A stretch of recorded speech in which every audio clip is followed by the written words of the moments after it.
Mười lần đến nắp mấy, câu ông khâm chừng nhầm ocean, tinh lạc bu phải bay đi kì mười lần bốn này nang, hay ang khâm bu si wande hadawa nang jeng ibu ji, hay ang tani teman kong bu hadaw kong ki jeng ibu ji yang boy, Jisu Krista libu tang mo akbu hadaw ngibu ching nasa, hadaw de menyong pabu, hadaw de ishebu, hay ang hadaw de teman khâm lạc ching na. Wang nang se pai bu nang hayang deu ching na I shi bu pai eting lak bu pai yini ba Jisu Krista de tamana khimlak hayang apa kawang de menyong am pai lak mukti shiwalak deu khai tanap po anye na atan cha bu hipak anyo kawang mukti shiwa mung chang cha chu de cha na meng eting lak bu pai I dang da pai hao se moilan ase po na ya nang hymn number 133 hep ke Chaya Jisu nying nang, ohi ka I de talak, I ka eyong tanyin ngonang, bong tu yu laka, ohi, mulan chamsa hado hem loka wangha.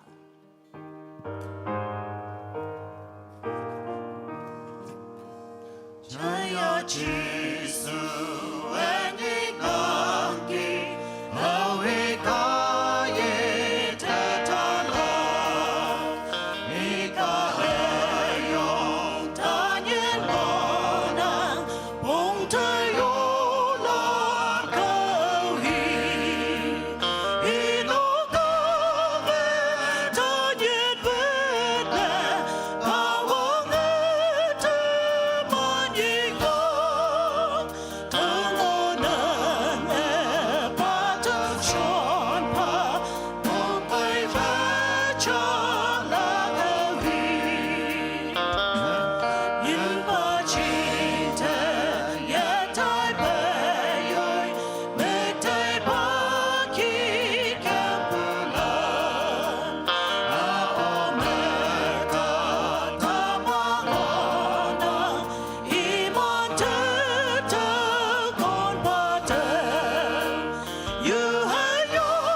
Ching na ear tau yen, love lifted me.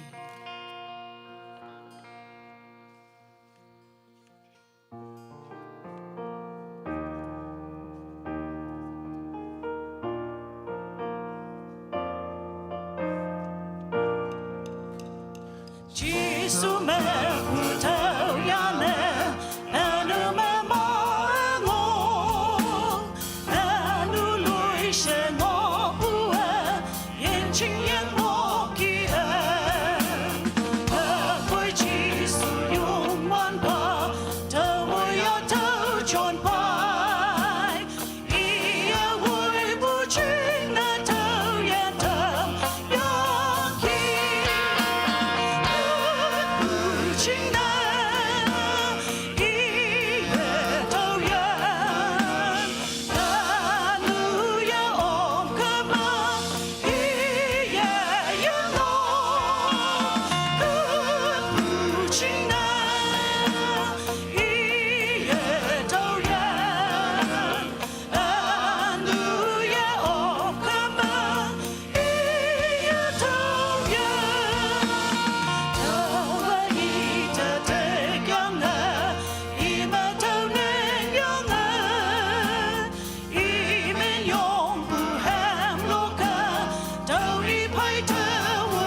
Yalak pa hymn number ko i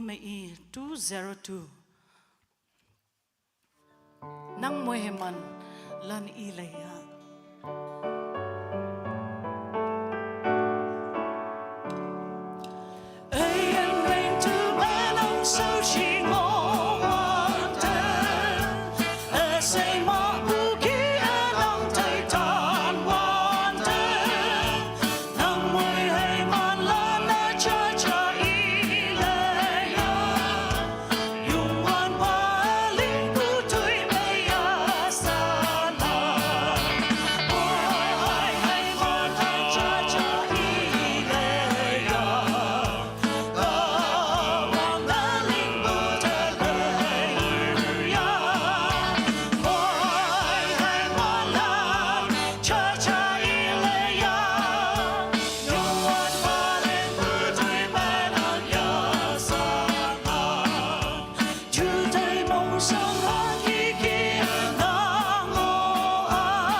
Among Changme Hemcha Lokunang, hymn number 269, Ko I Tewok Matu.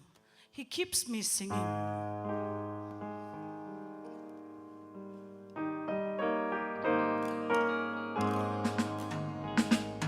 Among Changme Hemcha Lokunang, Jisu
兰这么是用 Teman mo ilan yung hang. Hem lung dat cha. Nang hang sin yung bu. How great thou art.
môi lan suốt cái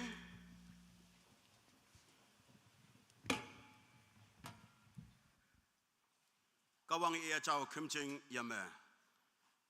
teman chila down mengobu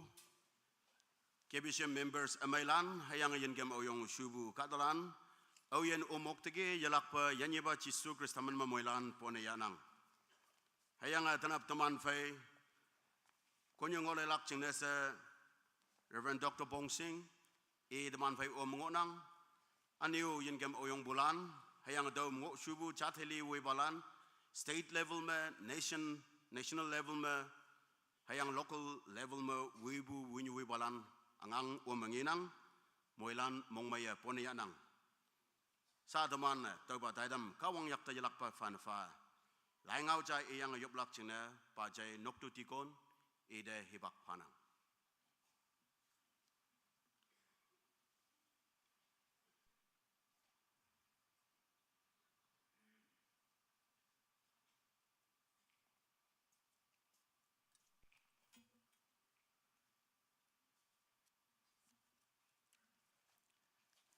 Yop eba kawang ngauja ke inang. Katam yang han fongja aling ta menyit mebu dalam macang oya. Hayang kawang yoi ki kata dengan ngai. Kawang lebu me iye I ngai natam. Natan hayang suko iye iman ngai natam. Hayang kawang iman moi mantam. Hayang kawang iman de calon de hayang ma ngai de. Hayang katong nyu mana tam atau teka okto. Hayang yang cing nyak tang me. Hayang wang au ha tang me. Hayang kadong nyu me. Pobu ayen ngobu semelam pe tang me. Nokpu ne meang to. Hayang kawang lai to kadong nyu se me ngobu ali likpu pemha weng yong se hayang PSA amakan me ali likpu pelik ngonang tawa numante fanang numan chingna hatawa haying na ngolak hayang kadong nyu yanmok sayda hayang wang awa sayda hayang kadong ma powa kembu sayda amakan ma ayen ngo tawa famha weng yong heng haying chingna fanang hayang haga ngo hayang kawang iya lengbu say ngi hayang laido tawlan yong maya ngo hayang wang nyak hay wangai ngo hatawa wok sebuba nyenengo kawang da yopeneng wang tang mengopu nokuba coba ayen kawang teni yungan ba Yesus Krista yang yebunyi nang coba nyawni moi man tambu chengna KBCM nang halan tumana nang tamenyong bu fabwe teni nang coba kemjeng yamme ayen ausin bayang nang Tuman yuang yung wibu, tuman yucaw yusabu andu se nanga cawa tampa. Hayang nanga tuman moilan moi mana tampa. Coba kawang kadok nyua tani nanga lenga ngaibu taida bu ni me. Nang tembiang balana nang tembenyong fabu ni me. KBCM nang nilan tuman yo nang te menyong bu fabwe hang chingna nanga tumanda mailak chingna tuman wongpong chingna hayang tuman yang lemna nanga semelam phe lengangai kadok among me yang ching among me kadok atak me hayang wang atang yime tolan angatam nang yasanya libu kuncong hayang nang yayang sepsi jengna nang temenyong bu ayong fabwe hayang hato kadok nyumabu ma taini yetamba bawa teka oklak jude he angan wong nang tumande yakai coba kawang teni hato jengna se taitem ayong tema pai ngonang hato taitem maitam yalak jengna nang nyumpa wang auyen ausende maitam peka ngonang moi lana nang mikti siwa tama chon oklak chingna nang lam weibu ngofa anyena nang sosan ba ohiba nang ngau ya apai lak chingna tem ngonang nang chonya I kaya nang atumanda nyawalay tampa. Coba kawang tani linglak jina sa ya paibu tai tamlan nang yak tafan fa. Nang mabu vong yu si suman mo yopu tolan se uba nang monga yo. Amen.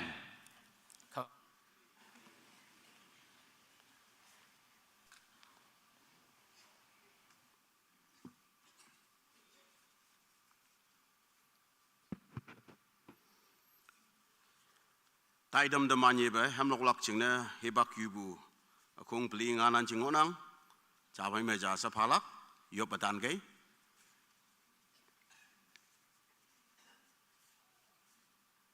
awang na Miss Anon yad panang ni sibu ba me nyanau ngapli wangsa Arunachal Miss Anon awang ne ni sibu ba ngapli numi chafim cha sa pai lok lak china tong nang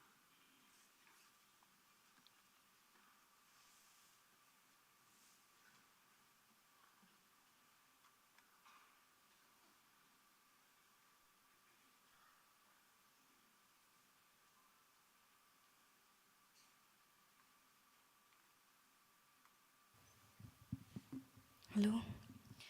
Mulan din nap may sa daw loklak hema, love catches me by surprise.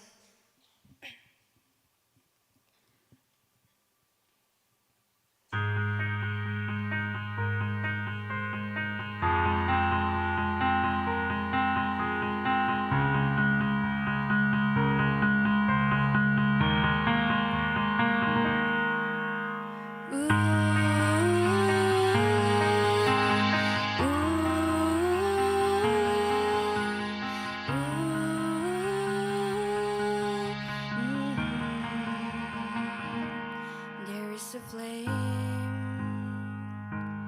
rising within in this moment here with you. There is a hope filling this place. I know it's you, God. It can only be you. I can't explain these feelings where I am found with you. Hearts colliding, distance fading. You're pulling me close like a whispers in the middle of the night. Your love catches me by surprise. I'm awakened to the rhythm of your heart. You promise me that we will never part.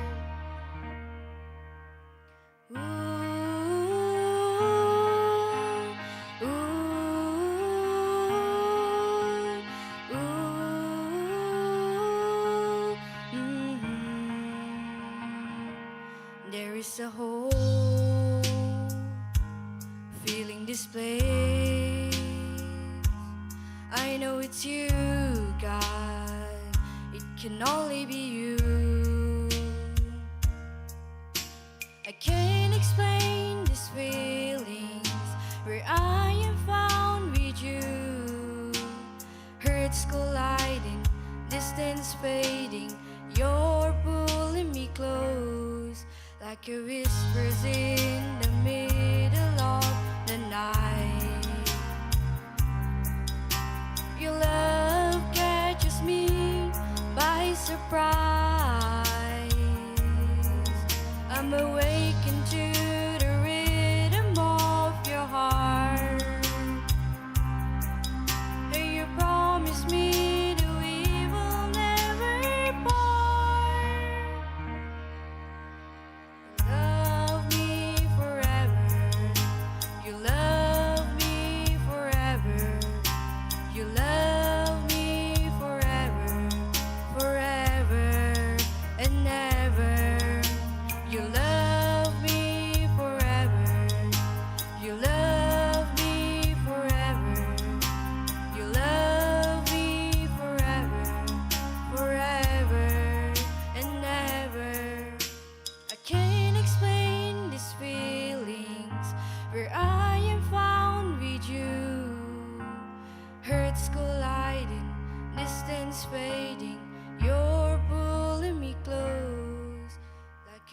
whispers in the middle of the night. Your love catches me by surprise.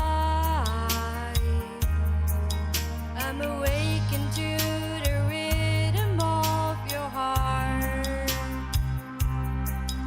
May you promise me that we will never part. You love me forever. You love me forever. You love me forever, forever and ever. You love me forever. You love me forever. You love me forever, forever and ever.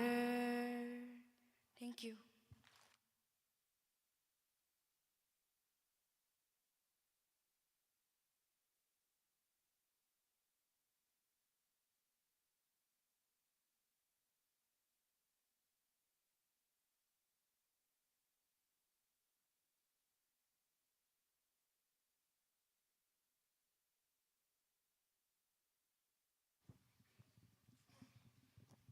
Hello, test.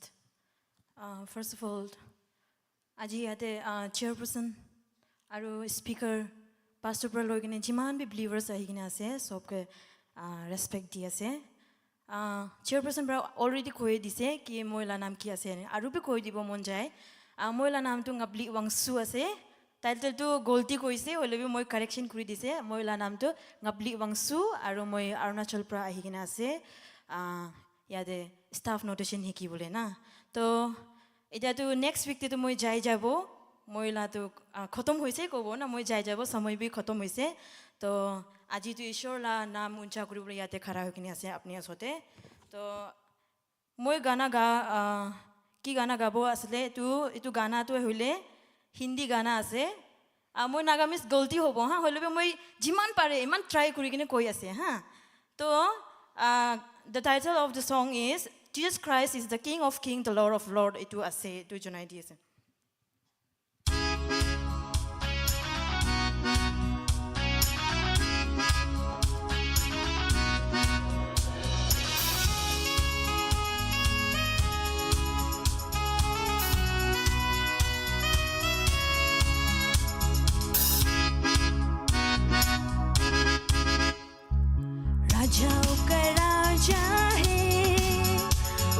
प्रभुओं का प्रभु है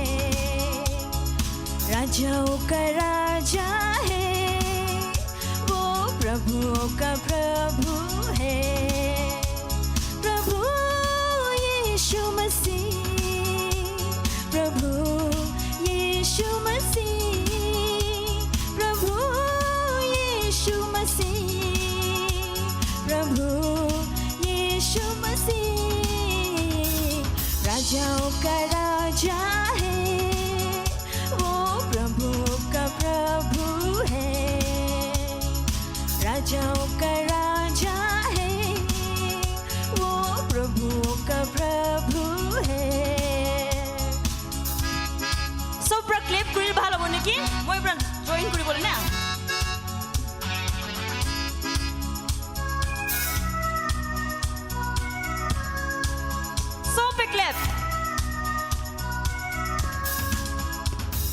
शत्रु को हरा दिया संसार को जीत लिया मृत्यु से पार होकर अनंत जीवन दिया शत्रु को हरा दिया संसार को जीत लिया मृत्यु से पार होकर जीवन दिया विधियों का वो लेख जो विरोध में था मिटा डाला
देखी আছে না ওয়েভ কৰাটো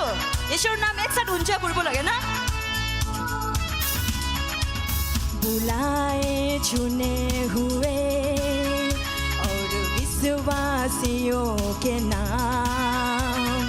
जय पाना ही है वचन कहे हवा बुलाए छूने हुए और विश्वासियों के नाम जय पाना ही है वचन कहे हवा जब तक सांस रहे करे ना हम विश्राम जब तक सांस रहे करे ना हम विश्राम राजाओं का राजा है वो प्रभुओं का प्रभु है राजाओं का राजा है वो प्रभुओं का प्रभु है प्रभु यीशु मसीह प्रभु यीशु मसीह प्रभु यीशु मसीह प्रभु यीशु मसीह राजाओं का राजा है राजा वो प्रभुओं का प्रभु है राजाओं का राजा है राजा वो प्रभुओं का प्रभु है thank you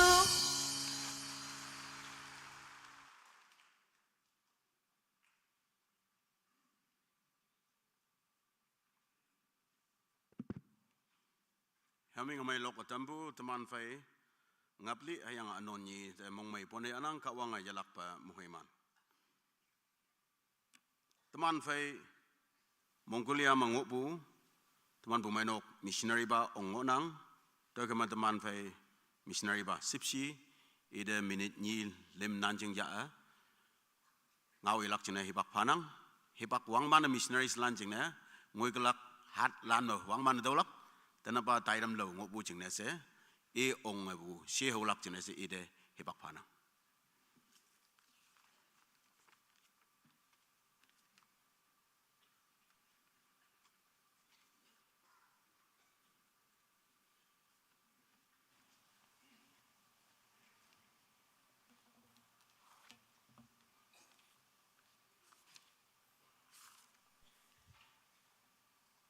Praise the Lord. Hallelujah. Hallelujah. Praise the Lord.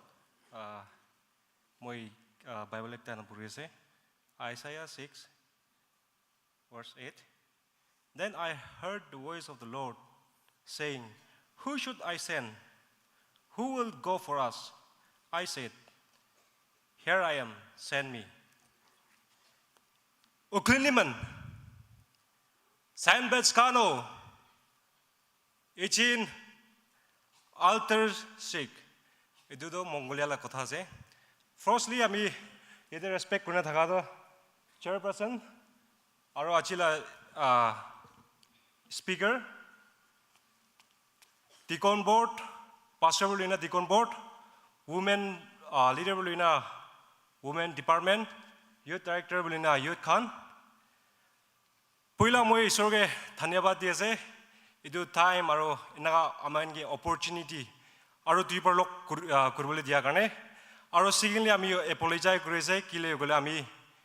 konya kotha man fluent nai ejur ami english na nagamis pra kubo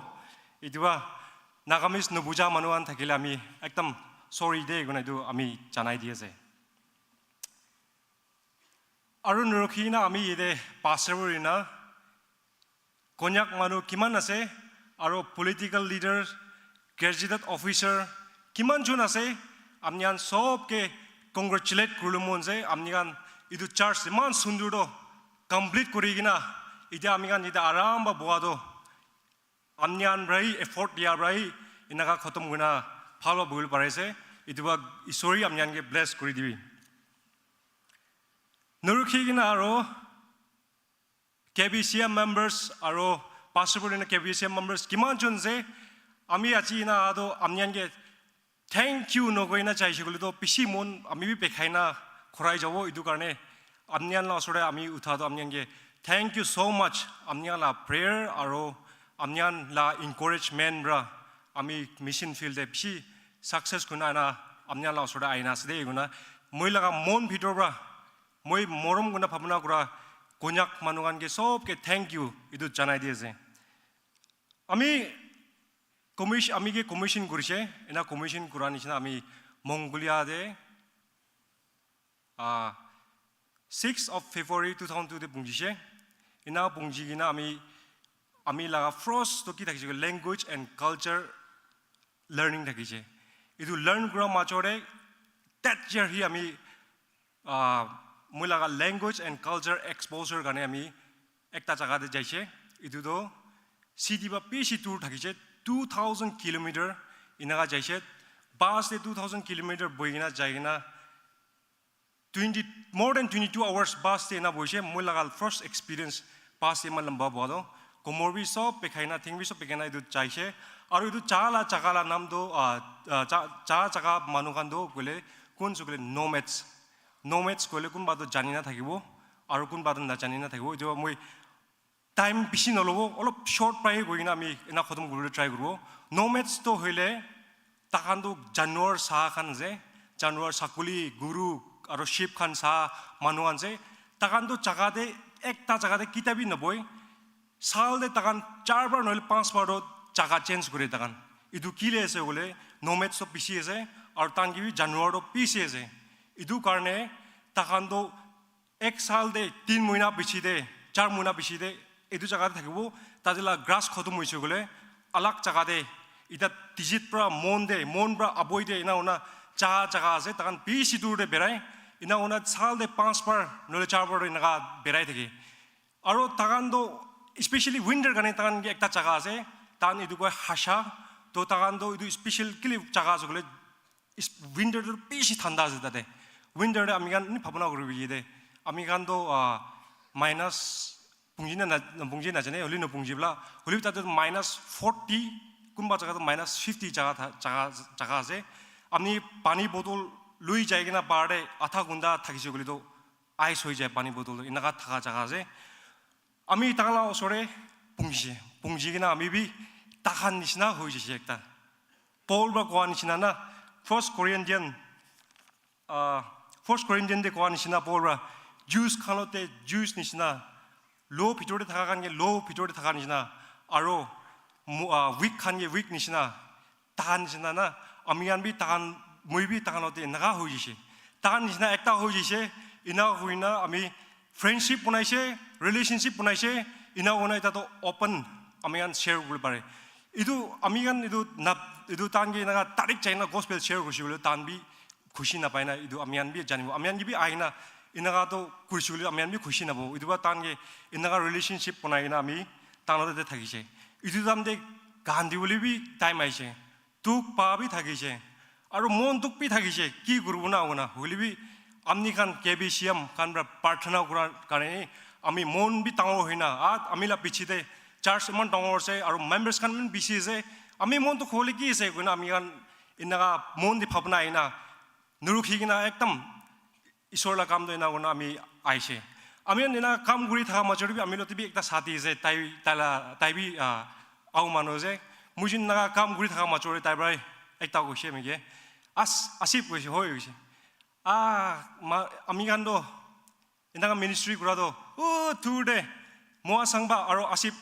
inaga ala country de kam gore se kana hunahi balasdo inaga reality de ailido man sosta noido ena kamde are hoido mission de naga chado amian sacrifice thagi goragi amian sacrifice na thagili man kinaga fruits to pawo example jede amian nagaland de Edward Winter Clark aise aro India de William Carey aise takan bi sosta ba hanu tan bi sacrifice thaga gane aji amigan inaga Nagaland man free ba amigan worship kul parese ina amijun koi thaga nisina tuk time de holibi mon tuk time de holibi amnigan bra parthana gura gani ami aji amnya la osode na khara gurina ase thank you ko bole gane kuna amni edu koi dese aro ami aji na khoraina ahado kile khrai sule ami visa lo problem hoise visa ami apply kurchile tagan ba amni la visa to expire hoise aro na paru kar kane ami ina khorai gina ase aro moi idu August last week pela ami nutun visa to nutun apply kurna ami ina chawle plan kurese itu karne amni khala partner aro amni khala encouragement ami PC lagi esde guna itu short pa amni ngi itu janai diese aro parishugule next time ami pro opportunity paisugule amni ngi bi mui kurala jaga ministry aro ituan tikhaule ami time phal khulile isor time phal khulile ami naga tikhai du guna amni sob ke itu short pra janai diese thank you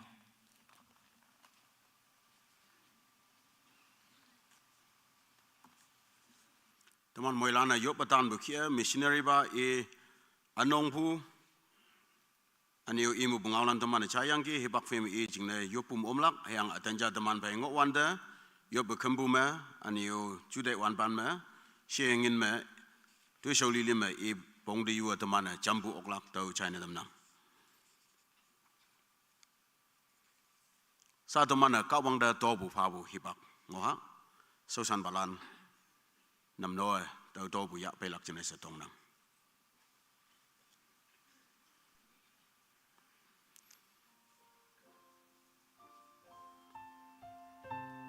tau ba tai tau ya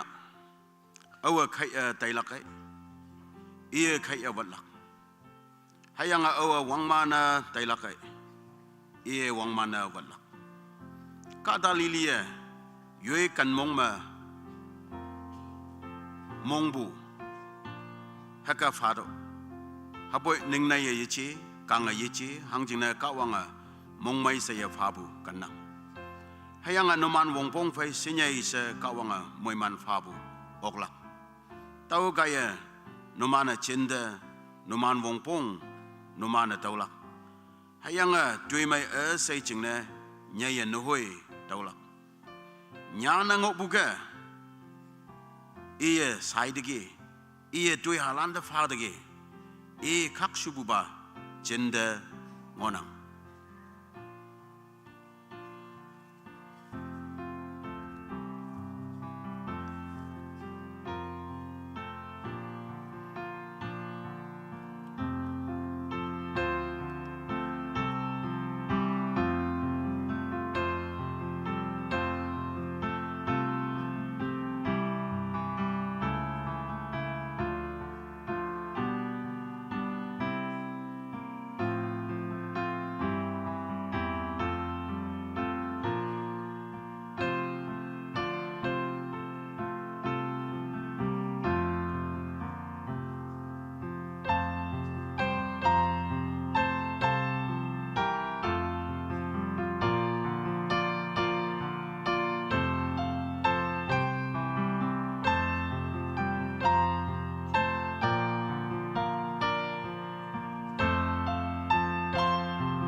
yop kening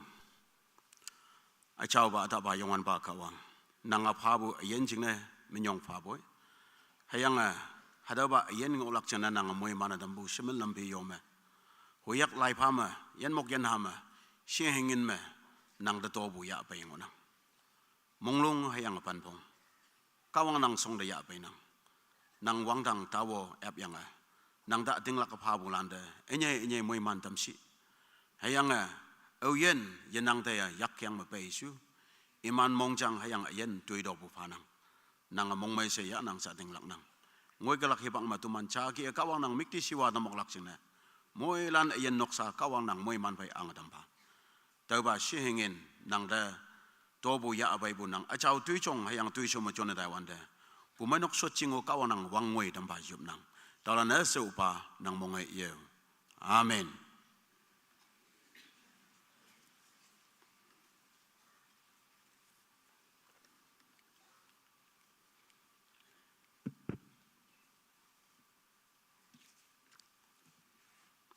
Hipak fima tak hadin balan cina se to mana yup nang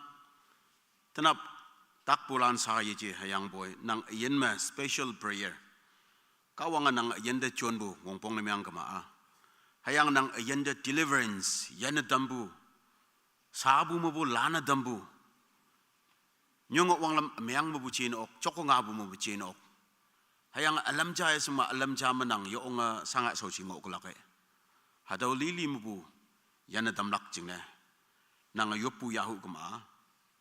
nang o yongpu oklak hayang taman pai konyo ba Reverend Dr. Pongsing I kaye yopna tambunang tau kema tau menyana pai butak sang balan mango nang tau dokter ani to matak den balan pai ngonang hayang mabu ma yopu ma yahu bu jingne se kawang nang yen de chonna tamu bu jinna tan pai ngonang tawa kawang ngau elak hadau iwan de naman sucing mo yung lak jana setong nang tawa nang kadong yu akem ye mabu ya abai tawa nang secai bu anuk mabu nyek hayang nang da nang sausan ba tawa nang yewen do haboy nang leyang ge nyamadango tawa nang pai ngonang tawa nang kawang hangi o nang nyamna tadam tawa nang wong nang na tamlak hayanga nang de chamlak tawa nang chongwa na anglak hayanga nang yenna tamlak teman fai Reverend ba kaya yong ngo bu kadalan ching na se yo batamlak ching na tong na tau yo poi bagyalak wanda ocean yong nang ke numan kawang da tinglak pu ayong phai tàu mấy lắc sẽ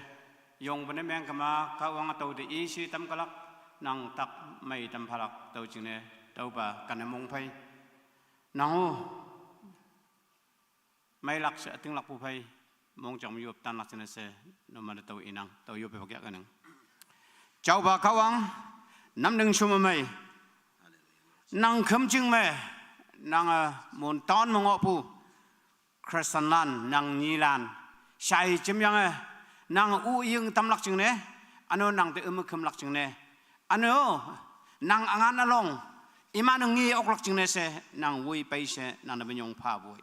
sabu minute second me o chau ba kawang hado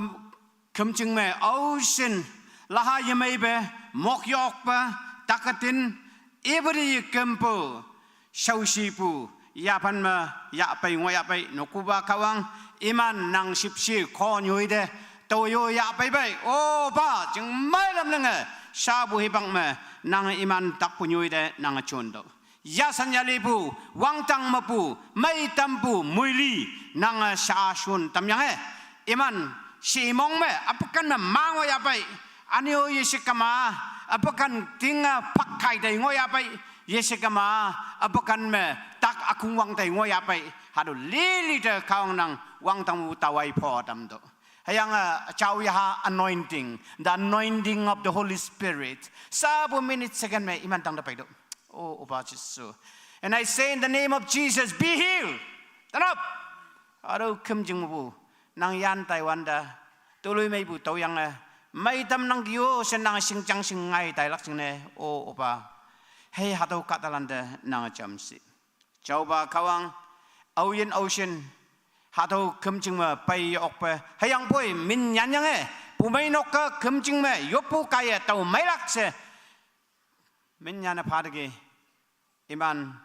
นางยักมาชมดำไปเจ้าบ่าเขาวังอิมันงอผู้ยุยเดอิมันชี้งอผู้ชินเลงไหมเขาวังนางอ่างลงชาผู้ฮิบังมาอยู่สิเฮียงนางอิมันเดปูมันเลยยังไงapa kan tak pusi tau kan pong te kau nang chundo yang mai dam upha dam siu moi lan tanah phado kem ching ma ocean yong wanang ki kawang nang ching mai lam nang nang ma bu mai tam bu tawai moi li wang tang ma bu shok tam yang mai tam do she to man yen ma jisu christ tamen ma chuba kang de mai tam bu yu yo puai tau la na se upa nang mong ai yo amen shot ku mai la Minyong fanang je hayang kawang chan yebu fai ma bu maidam bu tau nang sa ting lak nang ating lak pu kaya nang maidam bu tau nang kawang da muhiman kawang da minyong fado hayang yelak pa kawang da yo patan lak ching na do bu so dong bulan ching no tau chai dam nang tamana hem cha chai ha Esther akung sa iman akung da hem lok lak ching na hibak pa na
ngau mai jing na me nyong bu fanang tai dam mango bu kia environment jing na yupu woilak taman bai chai now Hongpen Associate Pastor Youth yupu woilak jing na se taman bai Associate Pastor Youth te bak panang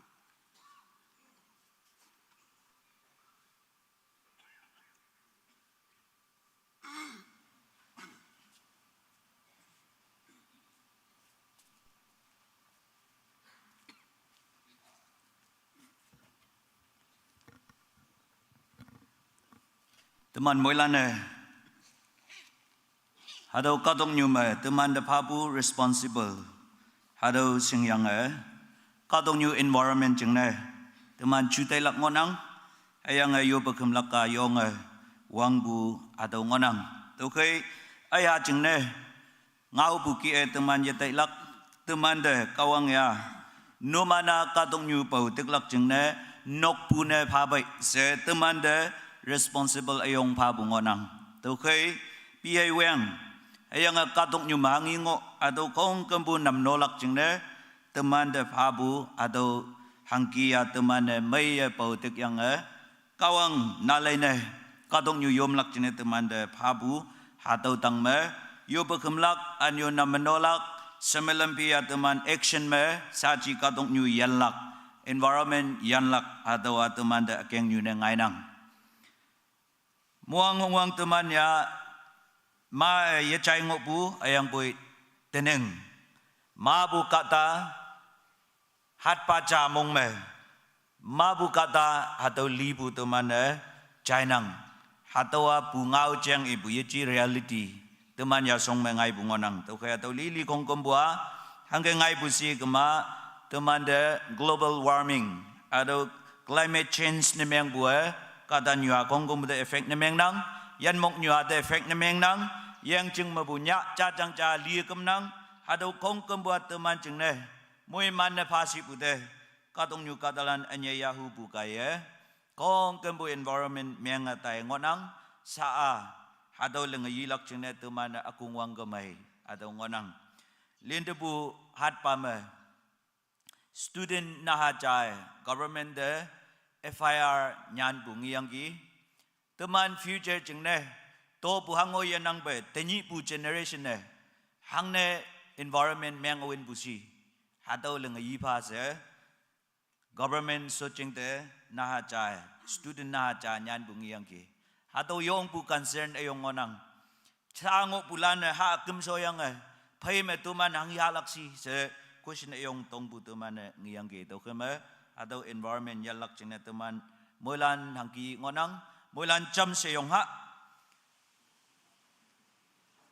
atau environment protection hangke yalak si se kema teman te hat chang se teman te wang chang se nang jing wong pong atau lan kema atau ai wang bune se yak kema maya sibu extra ya win yang kong kumbu meng welak nang jing no luilak jamba jing ne yetau lak sibu atau katalan cudai atau yung kawang singa to minimize ne meng yang to management manlak chine chudai akai se number chama to man to yufa ayang ato environment kada nyua kong kembute pongatam lak se environment sangnya ke ngau bu kadong nyu kong kembu me forest department we yang ke ngonang atau lan kong kembute man min ibu yakim lak ayang bu government yi kau me hangi ba measurement ya ngonang hangi ba iman lingbu tui ngonang atau lili management manlak jengne forest department me wei bu lili kong kembu tu atau lan jeng no teman yufa hayang business minded katalan yui jengne sahaye jiba anyai yahu pu me hatau ki meng win bu tau lan dio limit cha phalak jengne kawang ngau i tam phau se teman ki yufa hayang lim su ba me hado global warming yong meng atai bu hado ipak mong me kada nyu ade sipsi pau wai wang environment chui wan lilia kawang tikang pau sa to ngau mek pelia yang teman jam se yu payung haleluya wang tang kawang nangaling ngai bu katong nyu to na manolak jingne kada nyu ade nang ngau kempayang ki se tang me nok pu ne ngodo ayang se na manodo se yang ki ayang bu kata nyua tu mana enya ya ubu kaya Uba do kadong nyu meng windaki. O yung wan ba wang yang wang yi meng windaki. Victory jamloi se uba do. Semelambe tuiso jengne access ado Taiwan de. Chui wan yang environment kong kebumeng windaki. O aba do environment lenga yilaka. Kata nyua mongchang chele kame. O yung wan ba do meng atambulili kong kebu natural resources. Doa saya upa. Kata nyua monglip kemenak sia do lagyang. Okay, kata nyua mongchang lili me. O yung wan ba na taya tabu yayang sipsi mongchang hanatampa. Enya ya ubu mongchang chudai bay kadong new environment. Miang win na tatampa kata nyua lili mongchang me kawang na. Limit cha pay lakchene. Yayang sipsi mongchang pay netamsi. Nang pabu ado. Kadong new me. Yang ching mong mangobu yan mok. Ayang PA weng. Ang sine pau nyu tang me cha chang cha nang ngai na tambu ado nang yak ay ngonang. Ado li de kata new ay. Wang simpay chon lakchene upa. Kata nyu hatu man chudai mongchang me leng ibu chudai pay netampa. Ayang upa ado. Jamloi kadong nyu sematai bukaye. Kata nyu ham abu sangyang ay. Nukpu ba mong sang mong meng pu me mabu ngonang. Hatulan sede nang sipsiya o tamba. Yak yu tuiling lak ching se. Environment yan na ang lakwong pong se. Government ya fan mahangi ba. Tuiso ling government department me. Forest department cha. Ang yang upa imane na manobu ngonang. Taulan li yan mo kawang nang chudai me. Kunchong me. Wang mane lam hawa tamba. Ayang hangi pa. Wong pong na miyang po pautik pungolakay ataw lili lingoog lakching na. Ye lakpa kawang na chudai kunchong ya kayo se. Adaw kadanyua tuman mongchang chudai lili se me. Nang yak ay de. Upa hisap yan ng bayutyon lakching na. Nukupa tuman lili mongchang me. Sipsi yayang. Ayangan ng lingbu kadong nyu. Yan na ang lak. Adaw chudai painitam paho se. Jisumin miyop ng kitaulan se upa ng mga iyo. Amen.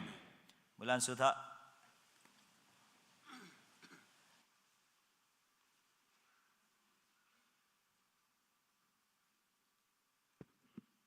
Yopu wei dambu sausan bada minyong bu fanang sa domana taida mengok buke hem chalak Mount School of Music sa iman de hipak fanang hayang hadau paima hemlong na yubu kia gospel door taya yibu tang simlan iman paida wei lok lak china setong na.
lan le nap mai to chin de isi te bu pastor hayang chim bu khung tuman mon school of music te hemlok lak phau jinge chamlai mong mai te dang anyo to sa achau lai ja iganung katam yang han aphong I eleng pan manga yungwan pa kawang nge kata woye paye ye itin pesa hamlak jingne hayang yom lak jingne to sa tuman lok lak hema nang jisu tang de taye anyo mulan de happy world environment de chai tam nang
Taidam mong him a pabu kia teman fai Mon School of Music students kaya. Yo ongomaya teman da hemnok hemnai dambu jingna. Your parents are very happy, your pastor is happy, and your church is happy. And your God also must be happy. God bless you, Mon School of Music. And you, Tang Shimlan, Maya, Konyong Lak Jingna se Jing Wok the Dayangi. The Mantai Yok Yabu Imantum Ongbulan, Fellowship Pastor Lan, Hayanga Tikolan, Atamu Woyanga, Associate Pastor Youth Pangme, Iman Konyona Tayang Yebu, Anong Tamanda Hemming a May Lokalay Dambujingna, Bumanok Menma Konyona Kambujino, Mongmaibu, Ponia Buto China Damnang, Kawanga Yalak Pataman, Tang Simlan Ministry de Moiman Tamshi. Sadaman Kawangao Chailang Monang, Konyoba. Iya teman moilan singnang, nah halan mai mai singa yung onok, tau kami I jangu manse ilak, tau kami konyoba pona teman pumenok, jame yung yaha, ani konyoba yung lak jenis setong nang ujede, ani pumenok kaya, acing abu hingau ja halak.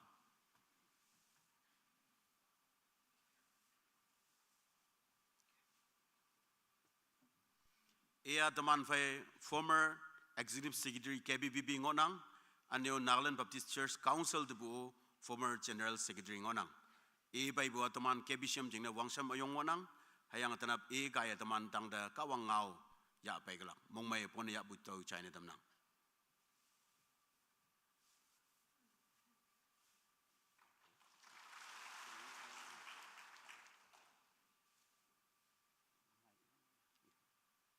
Short K.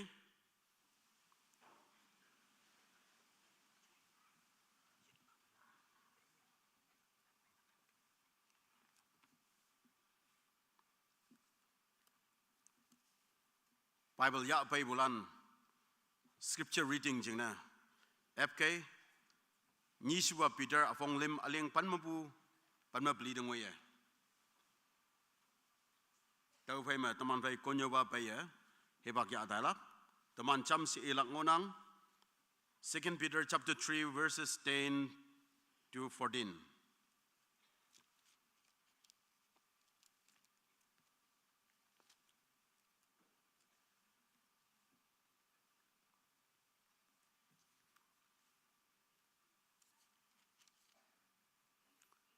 Second Peter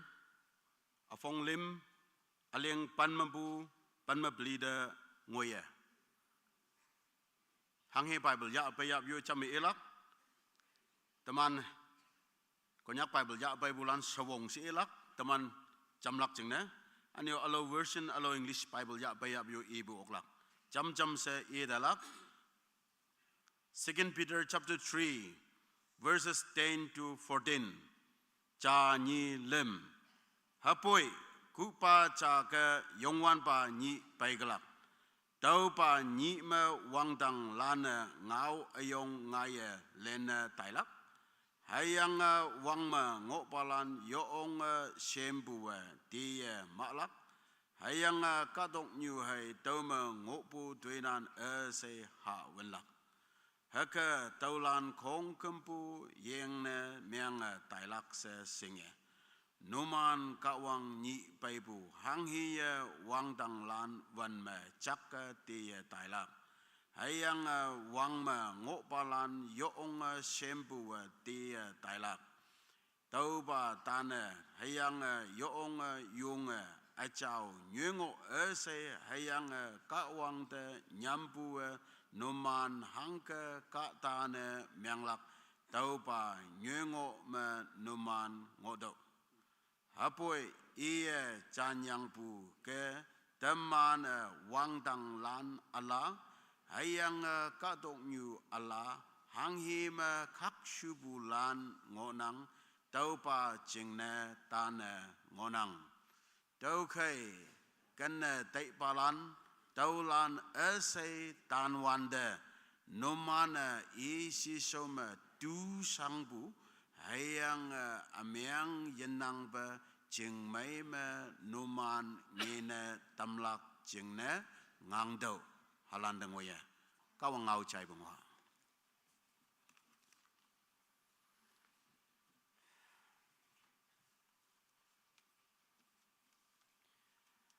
đầu tiên đó Wang Shim Pa Angbu Reverend Moba Senior Pastor KPCM Pumenok Choyan Balan Choyan Yulan Anio Chim Tabu Konyak Ayi Yonglan Yang Chongbu Chinalan Anio Crescent Amilan Awang na teman Yeniba Jisu Krista ya yang salam numan seda chai damnagi Manipu han yuinap tau konoma ching Village Baptist Church me kau ngau ngoyang ki yang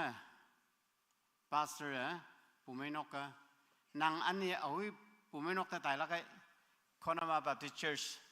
members lana pabu kawang ya yang salam chai dam siu sibu numan tau chai dam nang tau iman ti yang bu next Sunday tawa KBCM hado yum nok ayong pa mo la ka jase iwan de iman yong mong mai se haga isi se ibu ngaulan numan de chai dam nang jumugrima pumenok hongya akungwang bu revival camp ngonang teman pastor alang pa Reverend Nangum anio evangelist manyai imni speaker ne ngonang bu ano tawa KU meeting ngop jine se ongsipu hayang boy ni cha lak yang tanapu teman taidam yang yilak jine se lak pungonang tanap numan pai kawangau tamhan lak hebak taubu de yong mongmenang pastor mo bada thank you anu pumenok numan seda yong mongmai bu chai dam nagi tau wang na yobe ok cha kanang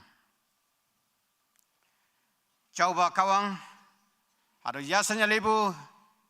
yobe kembu hebak ayong jingne nana benyong pa buai nang kadalan hatome nang ngau ha ying lak jingne se chimeta ngonang yang tau ha ying kui nyai tamhan ulak jingne nang som bada nyung tamyang ki tau jingne hato achau lengchong meyong wanda kawang nang angan along wang tang mobu yue ata ma tamyang ano chimta ngo pukadalan kong kemu tangmu chaki bu yaha paine tamyang teman moilan meng hana tampa yang nang ngau tau yang no sa apong tau singaya na tampa use wong yanang tampa wong yue tuman yani ba Jisu Christ tamin me coba kang dia puai tolana seupa nang mongai yau amen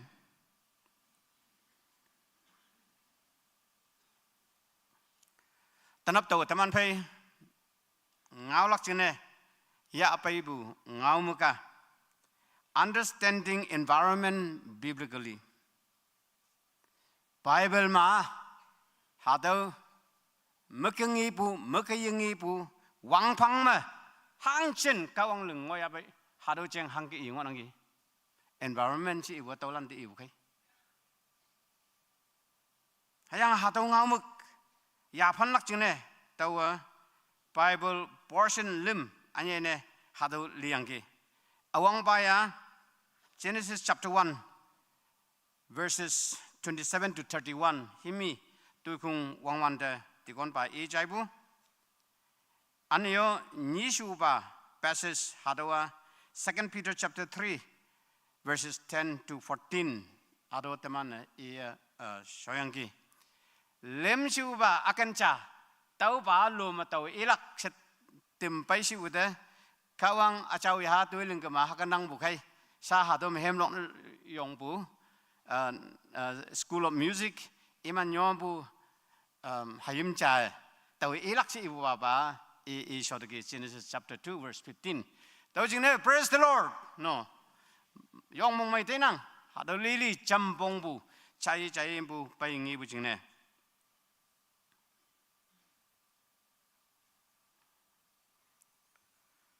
hado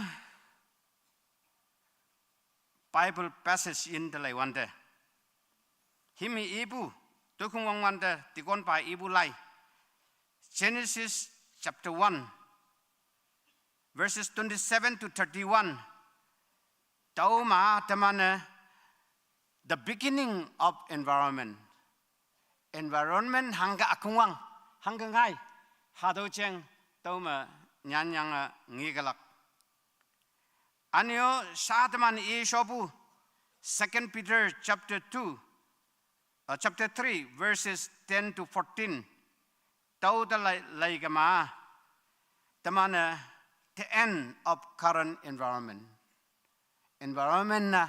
haka ma atailak saabu present current environment teman mekengi bu kadong nyu hakie kulung sem ngawung caiwan de kong gembua sem yang ayang ne meng a phai kong gembu jaksola tau ni pa teman ngonang kawang ngau ibu agem na hakasun galak tau phai me kawang a new dispensation allow new chingcha teman ching se leng yang tau kan pong da teman ya tailak the new heaven and the new earth ado revelation lai da lai wanda no mana tau ngigelak tau ching ne tau tanap teman phai ihu pu ani hatu environment da teman pau tiklaka teman da kawang nyinga tampu Christian responsibility hayang ka da tau kawang lungbu hatu mekengibu mekeyingibu linyu wang hima akung wang yang ta yang mekeyingibu popo se popo yan moken hatu ngoi se yesekama sau hai yang yin yang chung yesekama pau yan mokran ayong ajoy yang chung mungopu popo sibu yan moken ha hang sen ngo anu teman mekeyingibu wang yang the air hadoyin kong kumbuda pau tiklak jenese kata ahada nying tamyang ki hangne kata da nying usi tau shau lunglak jene hado responsibility kata da hangna pa busi let us apply our mind kawang taidam da yong yasan tenangi kak chu kata da pa bu kai hado tu lunglak jene to the right person. Because you are created in the image of God. Man is created in the image of God. Kataya kawang libu melengbu jingne. Semelampi singbu, semelampi handle ni mengoklak contradictions, problem. Mangoyapi hadu li handle ni mengoklak. Capacity pai kawang kata lengyang bujingne. I lengbu kadong yua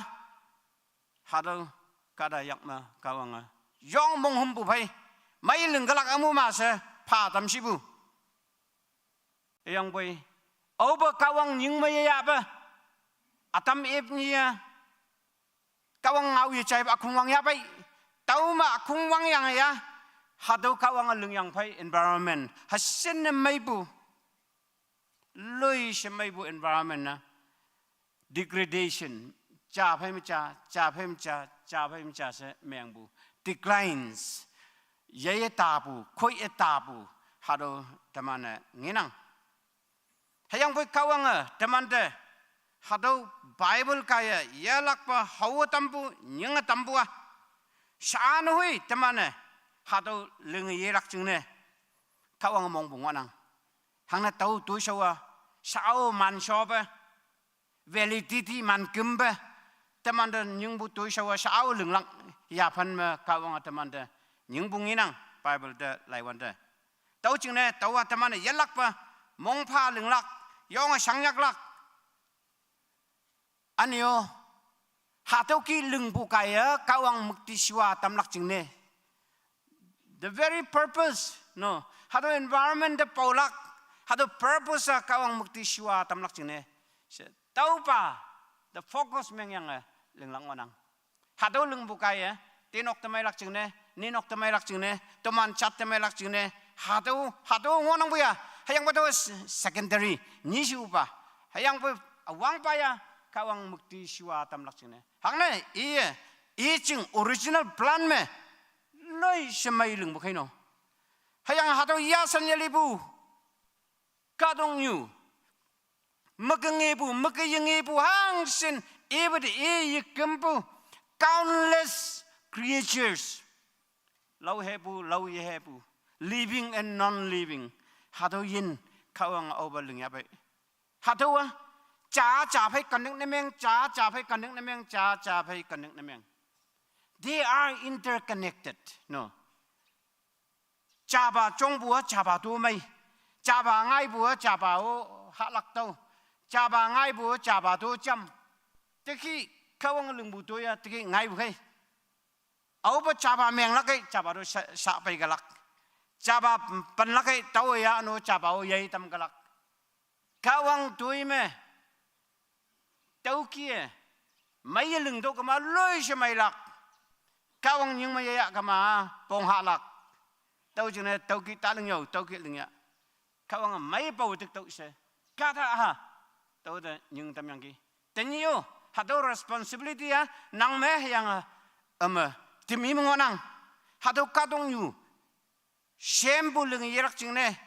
ka dong yu pi wen kem tai bu ha do ala tai yang lung ngai lak jing ne taman so ha yang yin me yang yu me nya ma tai bu ha do anu cham ni se nya cham ngo yerak jing ne ha do ki bu tu lung lak an yo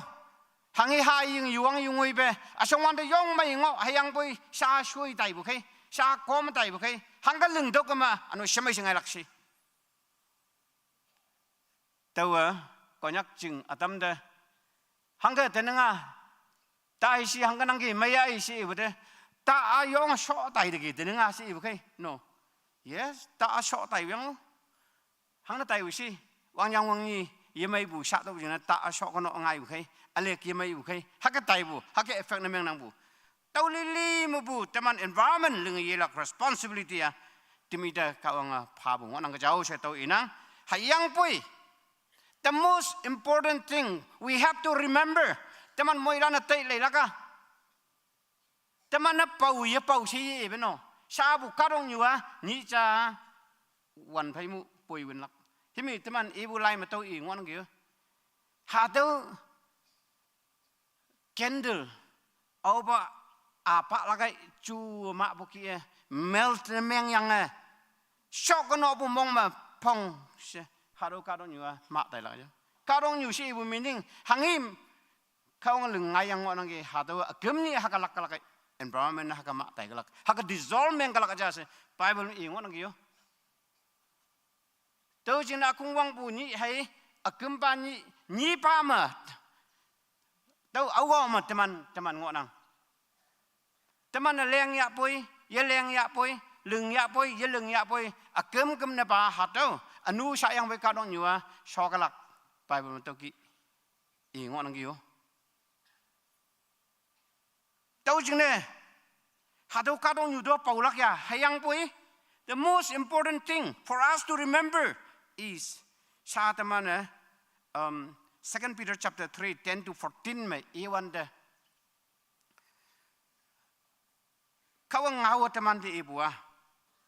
hak ngok te bua ka dong yu hak shun lak khai ma sa temana yong chau sa kawang mong hak lak pa ne chau si bu ayen ne ngolak ha do shunang ga ja se yonang yo ha do yong important ka dong yu kem shau ma teman ayen no leng yang temata yang ngolak hado yong shunang kawang teman lengwanda teman hangko lengwanda as a masterpiece hasen lengbu yoma semai pupana lengbu hitimia no yang kawang lengbu environment hado talayang he said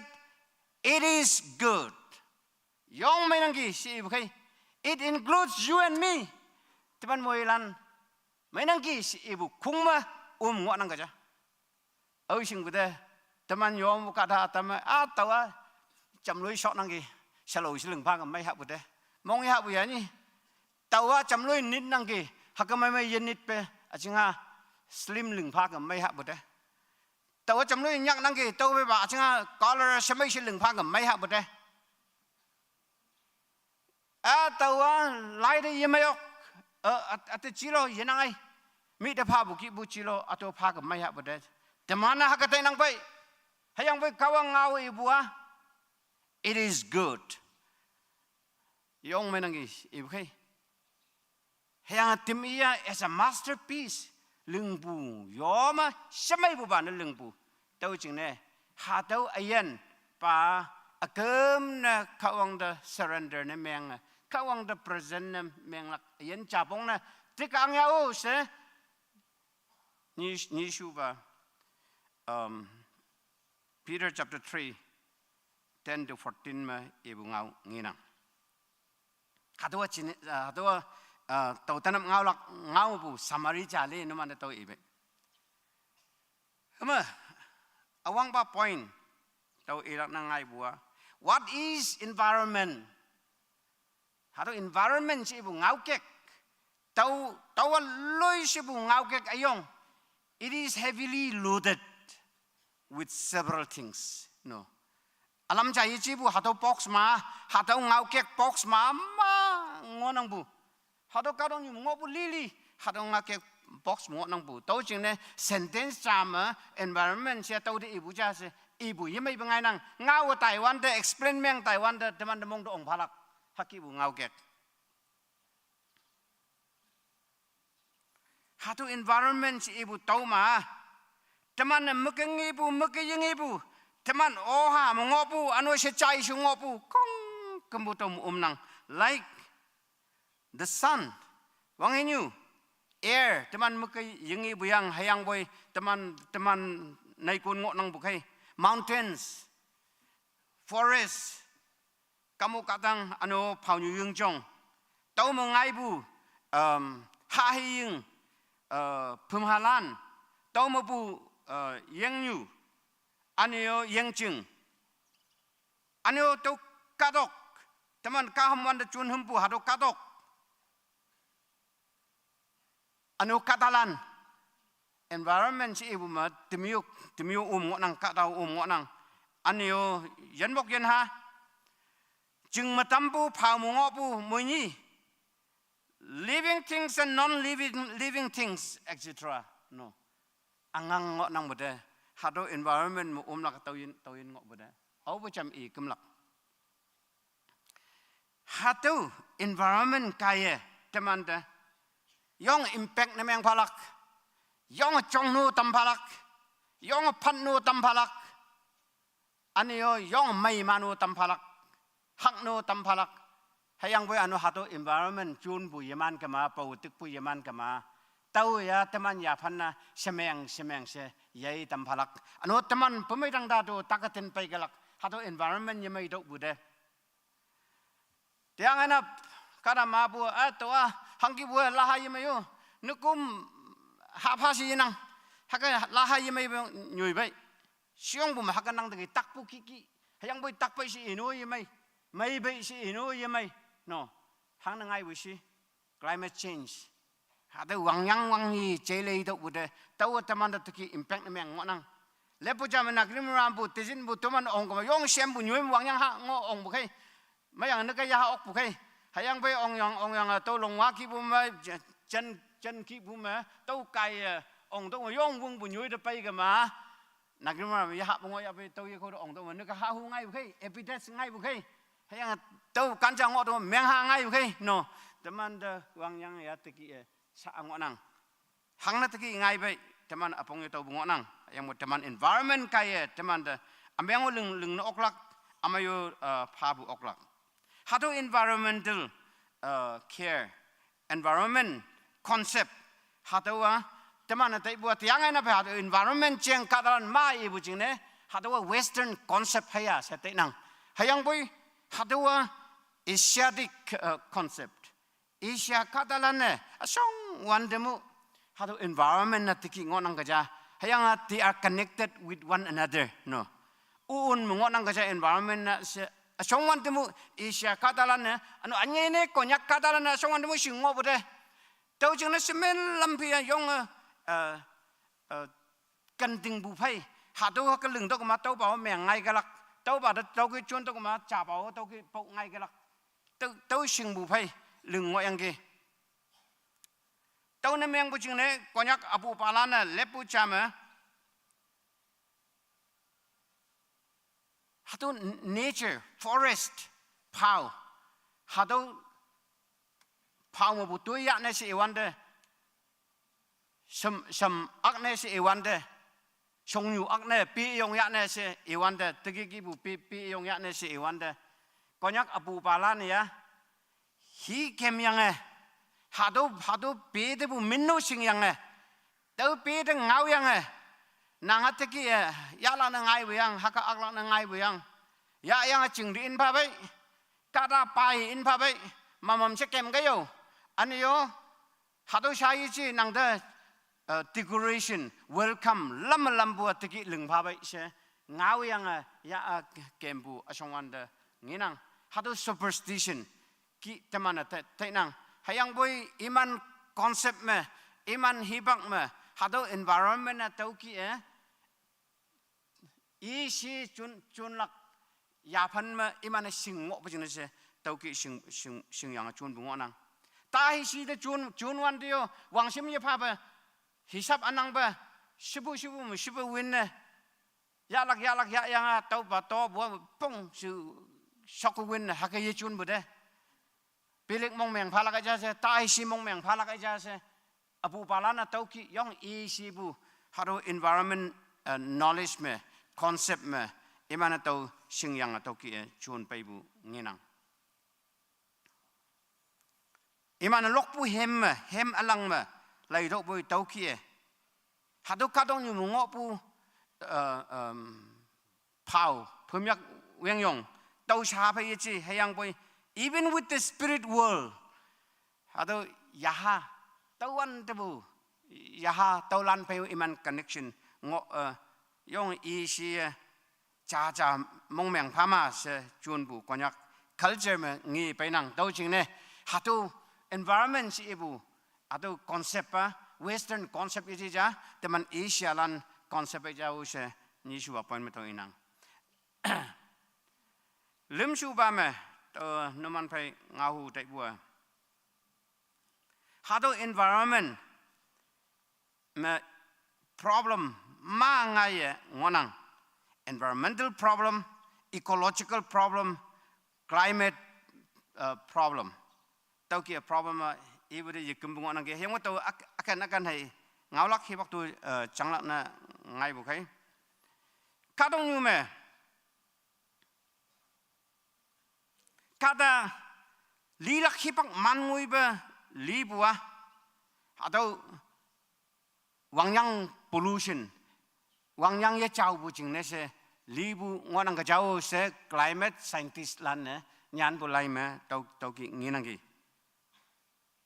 anu hatu wangyang ye chau bu jing ne se li bu ka dalan na HIV hai malaria ni sayang li bu phaya wangyang ye chau bu ha yang li bu ba apong siong se kada linang ka ja se inang anyo iman ngau dalai wante kadong yume about 92% of the world's population imana wangyang amai ya ja wangyang amai tau ha bua 8% nanjing hai wangyang amai ha bu ka dalan ngonang ka ja haru kadong yuma sa bu chuma si inginang ki meaning hatu wangyang ba loi se pulut ne meng tai bu loi se nu shakka tai bu teman Kolkata ta tayang yesing Beijing China ta tayang jingyang da jingha kem ngo yang shambu jing ne handkerchief ya ngai yang over hagalung yang lai la kai loi se nu sak ngonong kai hado ma ka da awok yang hado ni phai ka ham na tang ngo bu ki no haki nu sak nang bu de hado hangi nu si wangyang nu bu he sidim kem balan temana tau ha hai kem nang aneo sidim nyui balan to mana tau ha hai nyui nang na lan tau ha nyui nang anu kari kem bu ngai tambu tas hado teki hat nyu nang city ngopu temana nahalano toki ini sih kema hei kau ngopu Katalan jing ngopu Katalan bahe wangyang quality wangyang mainang bu hayang tau hanang bu tau jing ne tang tau ini sih kema mayang takatin yepang bu ton ngopu temana takatin bu luis pangaya bu hospital oh ham ngoyang 2017 wang peng me teni buki bu environment day hadawa China host ne mengangi hiang atau taidam ya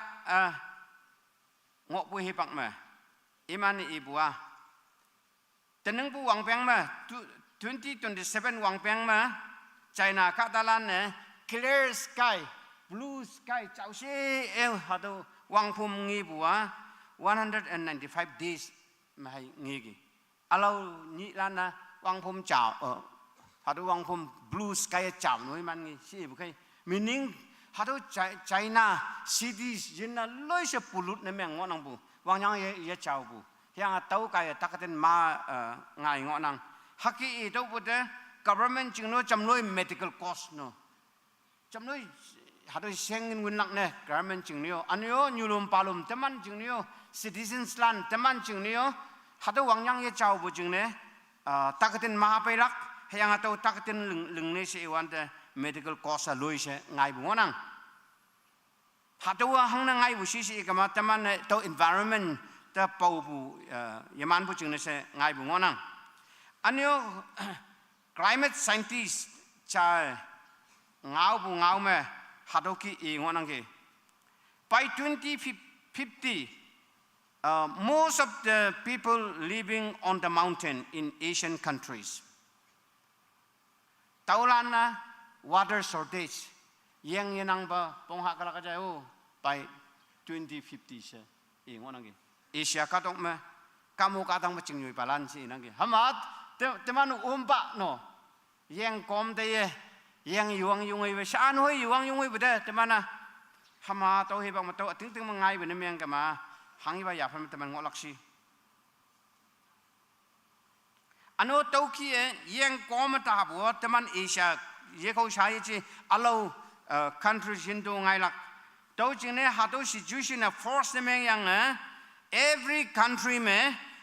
about approximately 216 million people pa yui country me relocate ne meng lak mon mo nang ge temana hayang boy yang yuang bu jing ne ta bai si yang dit ka chi ta dit ka chi ta nyoi ngo yang ai to mo sha ji guan hoi yong chi pa ta de ge to jing ne ka dok ala sak yang Arunachal ye khom me hat to khom yang yu amai yong ngo nang bu khai Arunachal ye khom yang yu mang ngo nang bu to kan pong ma ka dok sak yang to ma nyoi lak jing ne yang yam ma tau ki talak possibility ho ngon kyo teman tio ano yang yenang bu jine atama jinga tau yang atai atama wang yang atang isu bu jine se yui ngo bu jing tau yang alo ba nyoi yam atai haki wan da kadalan yong hai pe lang ngonang gi se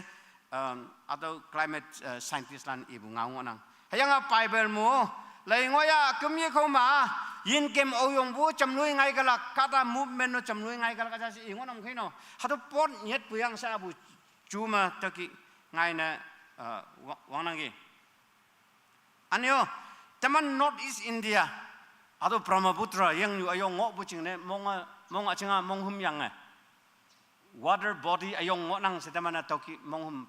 tai paisibu amai huya Nagaland ma bu yang kom tai phaboi asam te ta yang Brahmaputra yang nak ma ka dok sak yang tau man nok yang New York la khaya se tai ngo si bu de ano China lan hang plan leng bu si iman to Brahmaputra yang nyua iman ye ko mo plok ne meng yang iman jing drinking water ne ying lak yang ne tai ko de ya tai ne se haki u plan ngo be jam ya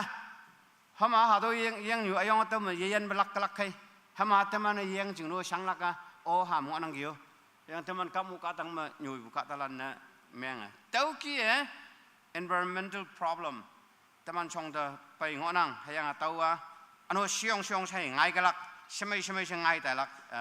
ยี่จีเต้ากี้ยังอยู่วังยุงวิบงอตัวบุตรอันนู้จำหายังไงบุจำกอมเสียเต้าจริงเนี่ยหายังอยู่วังยุงวิบเฟมินสิญญายังลิบุง่ายละก็โอ้ฮามสักการณ์นี่มัน already เฟมินสิญญายังลิบุบ้าม already ง่ายแต่งอน้องบุคคลวิหกตัวบุตรง่ายบุมาหายังบุอันนี้หายังไงบุจริงเนี่ยสิญญายังลิบุยลักปะง่ายก็ลักเต้ากี้บุแต่มันตัวยองสาพลักไว้เกลักที่ผมไว้คักชูยี่เกยกาดกอมงมายังกอมตาไตฮักนังบุจินเสแต่มันกาหัมบัวยอกอาลูหายังไงบัวยอกสาธุไว้มงมันน้อยแต่มันอันดับประเทศมันองบัวงมูดีพาบัวงฟรีวงหาตัวแต่มงหมอย่างว่าน้องเคยกาหัมบัวลักบุเคยโน่หายังบุกี้ใช่บุกี้บุจวนไปเหมือนเมียงกันมาแต่มันหังก็สลายเมียงลักหาตัวแต่มันเตะเลยหลังว่านังบุตรแต่มัน environment หาตัวยังแมงลักจึงเนี่ยตัวจึงเนี่ย government เนี่ยย่องวงนังปีเตะกันให้ไม่ลักจะเสียปีเตะลักเชียงอีแต่งว่านังบุมันนี่แกอยู่ meeting มา forest minister บาเจเซลจอห์นไปยังไงก่อนยักจึงก้องกันบุมายิมยูจ่าก้องกันบุ reserve เนี่ยปันกันให้ยังตัวมาออกบุษเนี่ยปีเตะลักให้ยังยากลักเผายินมกงอนะตำลักอันนี้ natural resources forest resources หาตัวยินโนตัวมายองไม่ง่ายนะตำลักฮักกี้ตัวบุตรวังยังโอชิงา control แมงบุอกลัก quality วังยังโอแต่มันไปบุอกลักหาตัวกี้จิงจามบุจิงจากกันเน็กในแมงจิงจามบุจิงจากกันเน็กในแมงอาสัมมาบุองตัวยี่เขาตัวองบัว for มาตรงนี้ยี่เกียงกายยังไงตัวยี่เขามาบุยินมกินท่าองบัวแต่มันกัดตัวตานักขึ้นมาตรงนี้อันนู้นที่ยี่เขาหมูตัวกี้อรุณาชลยี่คงบูเผาอยู่ยิ่งจงมาบูไม่อยู่ให้ยันมกินเอาแต่มันตั้งตัวไปหลักเนี่ยฮักกี้ลึงลักเจียงแต่มัน minister ไปอย่างกี้อันนี้เกี่ยวตัว resolution โน pass อย่างงอนังตัวจ่าเลยฮักตัว environment เมียงตายบูงี้บูจริงเนี่ย Christian leaders ฮักตัวป๊อปไอ้ยองป่าป๊อปให้ใครChristian leaders อิมันเนี่ยเต้ากี้ปีเตยกันมาให้ไม่ลักจะเสียอีบูแต่มันใช้ไปยังกี้อันนั้น Protestant church leaders ล้านนี่โยเต้ากี้งาบูใช้ไปยังกี้มันนี่บูฮัดมา watching area theological conference ฮัดว่านักจุ่มรำชิมยังกี้เฮียงtopic อัตยาไปแล้วนั่งไงเป็น seminar topic ยาวันเดตัวว่า ecologyหาดูเชียงเงาละนั่งไงตัวเงาแต่วันเดียก่อนยักยุดเฮมล็อกปุ่มเตยไว้เงินยำปุ่มเตยไว้จ่าcompetition งอไปดิกี้ให้ยังไปใช้แต่มันนะ society จ่า at least 2,000 trees ปีหวังเป็นรีบเตยลักที่ซ้ำเอาเงิน society ตัวใช่ไหมเฉลิงใช่ไหมเฉเป่าใช่ไหมเฉพลันนี่แมงตัวเดหึงเอาพาลักอีกจ้าเสียตัว watching area theological conference จิมบุเฮบังไหมมันตัวอย่างงอนังกี้พี่จ่ายองfully matured นี่แมงง่ายแบบนี้แมงกันมา one tree is equivalent to about 27 air conditioners ฮักกี้ยัง air conditioners ตาไปมันนิดง่ายบุวังยังวึง cool air หาตัวให้พี่จ่าง่ายบัวจ่าจะ same capacity ง่ายนังจะสิบุคคลให้ยังไป air condition machine ง่ายลักป่า electrical power งอตัวก็ไม่ง่ายลักใครตัวยังนั่งบุยา AC ตัวยังลักใครแต่มันย่องปงหานั่งบุคคลให้ยังไปหาตัวปีป่า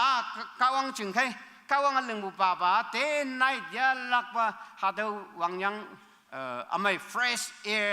ง่ายงอลักอันนู้นแต่มันเราให้วันง่ายบัวตัววังยังอเมงอันนี้China ให้กระต่ายยินเมื่อง่ายบัวตัววังยังอเมงยินนะหาตัวผมอยากร้านนะฮะบุคคลมันให้เนี่ยป่ะตัวเมงบุคคลตัวจริงเนี่ยออกไปสิเนี่ยปีแต่เป็นเนี่ยเมงกันมาวังยังอเมงว่าลักจะเสตัวขี้ข้าต้องอยู่ไว้ป่ะแล้วนะชานักสิวังนังบัวให้ยังบุยตะมันเดป่ะไปเปิดมาช่วงวันเดมุ thousands and thousands years ago เขาว่าเงาตะมันเงาว่ายังไปได้ตะมันให้มองเยพาบุได้เฮ้ยมาหาตัวข้าต้องอยู่หามาหาเส้นในห้างในเชี่ยมไต่วิชีสิกันมา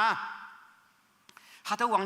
วังยังแมงบุจริงเนี่ย wang yang pulut ne meng bu jing ne hang hi pulut ne meng bu si hema oil company tik pui hado Tinsukia de ta ka mang ngi galak hado men nga ngai bu nyoi ma lei sha asia an se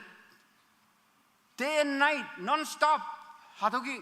ngai ngonam khai hado ong bu ya environment na yong meng ngonam bu de ano tau ki mu alo factories la no ngonam bu de India sa hami ji alo countries me factory ayong ngonang developing countries me and already developed countries in me to factory kai nu sak mau ngai wangyang the atmosphere de to ki shibatam nang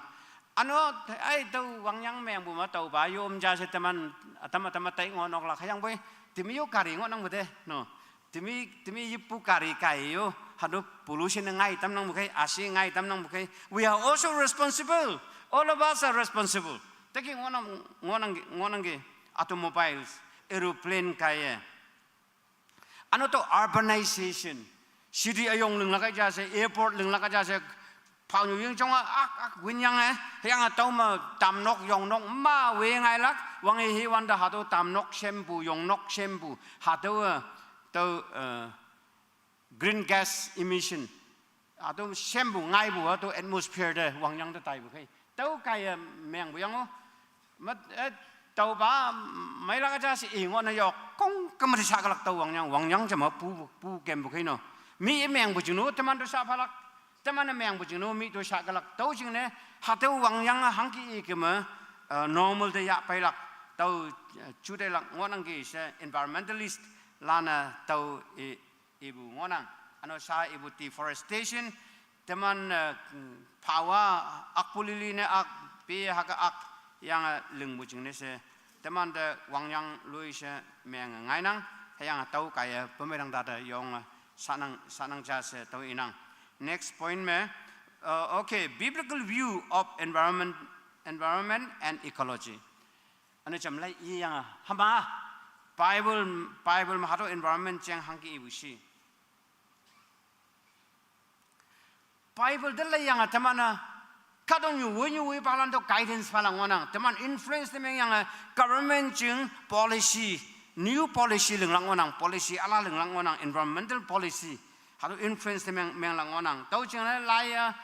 theological lai ma tai balano chachanga ye lak lai yong yang tai lak ane secular mi e balano saba halu environmental side me specialist chali lai mai yang ato ma contribute na meng lang wanang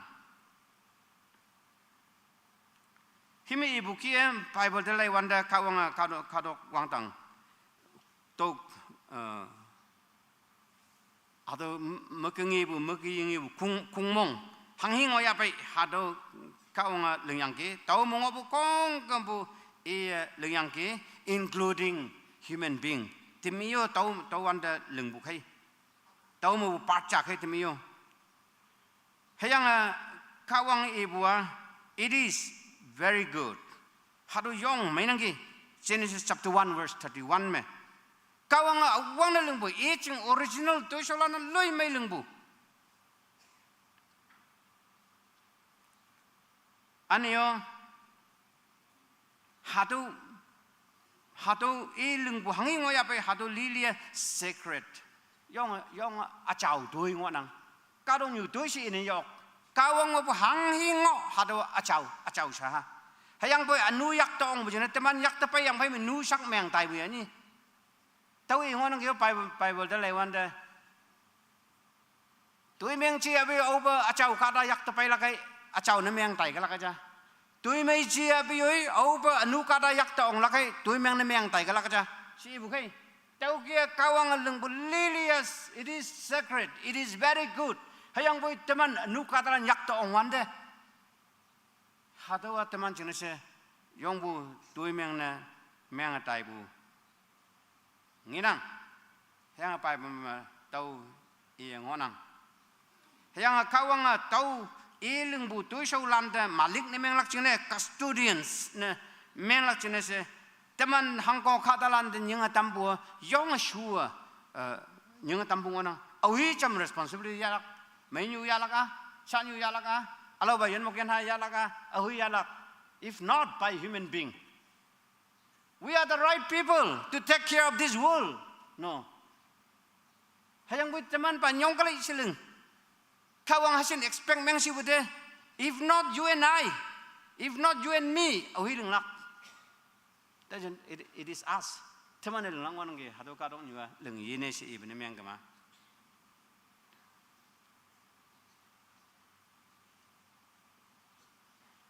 Hado kadong nyuda pau tu kaya yo. May nam no to yo. Sa kawang atama ifte ibu. Hado 10 commandments ki buja. Chăm lôi alang na meng buching ne, chăm lôi remote na meng buching ne no. Tao ching na hai lưng Taiwan de. Teman preaching teaching mo may emphasize na yemeng bang ngo pai biang. Hapai ma hado 10 commandments ki buda.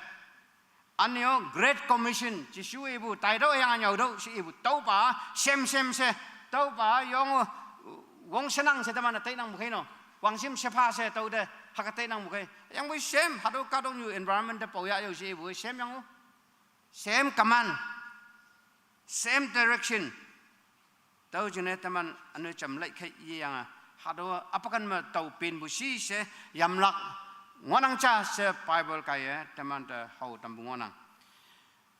Tau lai alang lan atam I lai wande hado environment jeng me. The early church asong wande bu pumenok lan ya. Bible la nyi ngo yang ki si yang ki. One is this one. Sa teman chun bu Bible. Anyo nyi suwa Bible la the heavens. No. The wang sky hado do Bible ki lai be si yang ki hang ne kawang toi hai ngawa tau mengi nang bu kawang lung bu toi jina tau ma sing nang bu. The heavens declared the glory of God. Kawang mukti siwaya hado heavens to sky hangi ya khungmong mongo bu hangi ba lenyu wang hi ngoya bai tau da lai yang akawang ta ki yang no se singnang ja kawang ngonang ki se singnang ja se early church believers lan ya haki Bible la ni ngoyang cha tau sky hayang tau mongo bu kawang lung bu hangi ngoya bai tau da lai yang kadong nyua yemeng lak jing ne se pau te ka pai gi si ibu lai hado I le yang gi yong salut ne meng bai hado katalanda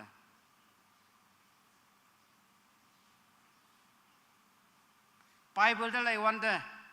hado kadong nyu te exploit ne yemeng lak aja khushi de ye chun lak aja ya chang ya lak aja nye ye ya lak aja ngai ni bu jingo ang tau ka mai lak aja se ibu tawa Bible mengonang haka achieve chamloi excessive ya bane meng kama lung bane meng kama hado kadong nyua meng tai la kaja se Isaiah chapter 24 verses 3 to 8 hado e laid out the earth dries up and withers the world languishes and withers kadoka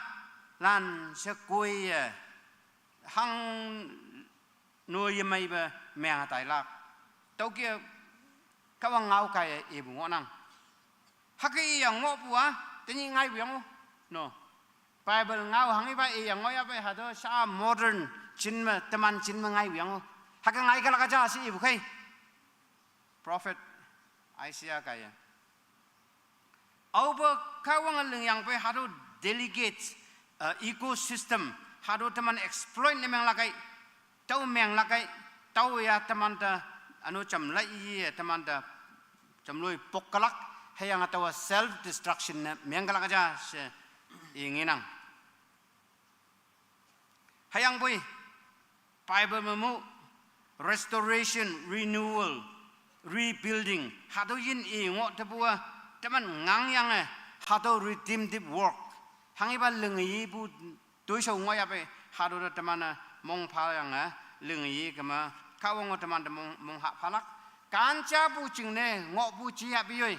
kawang hado kadong yu meng man win bu mong ma meng win ai chi boy teman tôi mai lưng kawang tau kam mai lang wanang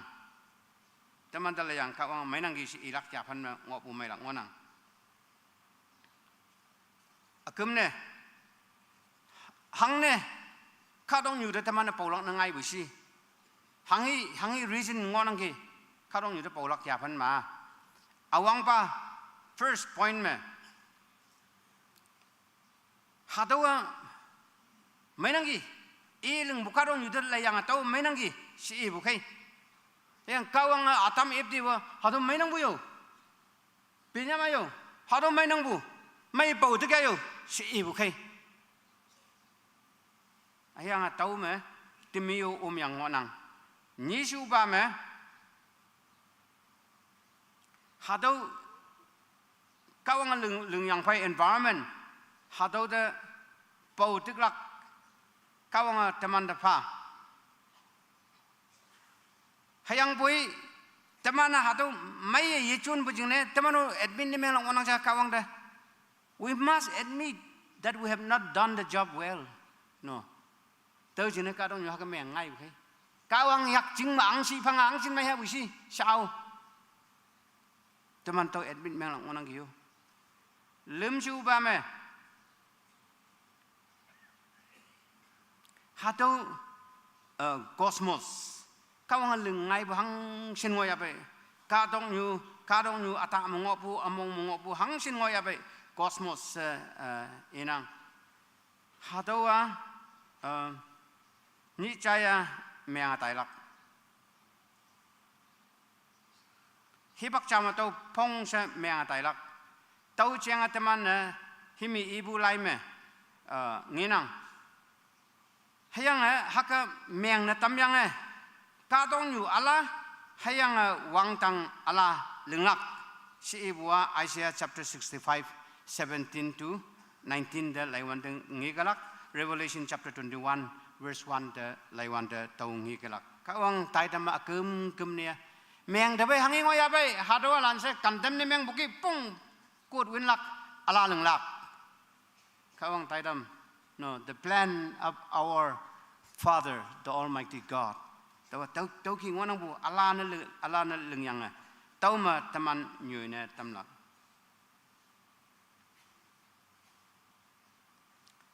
taman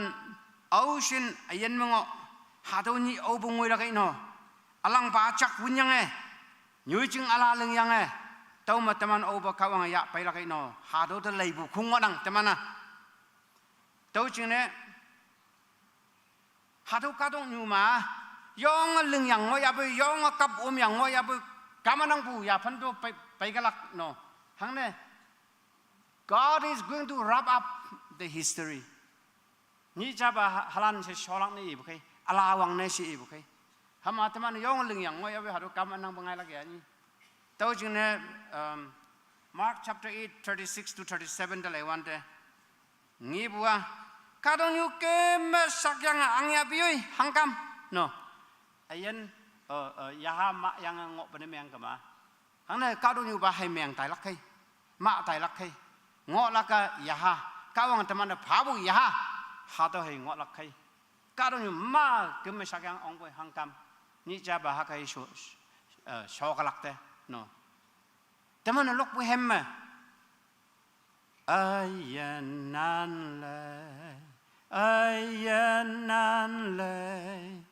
ayan nan le ne hang hi palaksi o ka wang nang ya ha te nyuk ma ayan nan le ne hang hi palaksi yong wow bu kadong nyu hayang boy ni chaba hado rap up ne meng kala kaja yaha mak tai ngok ne meng kama kadong nyu wa kem sak yang boy kam anang bangai kala kaja se ingon nang gi tau jing ne hado kadong nyu do paulak ya environment cheng wi ilak ya hayang boy most important thing is and the top priority is teman yaha yamak tam lak jing ne yan ang lak jing se ngang lak yam lak tau pong tong lak sene se chang lak ngonang ka jau se ngau hatoma lang nang chai balanda ka anga muiman thank you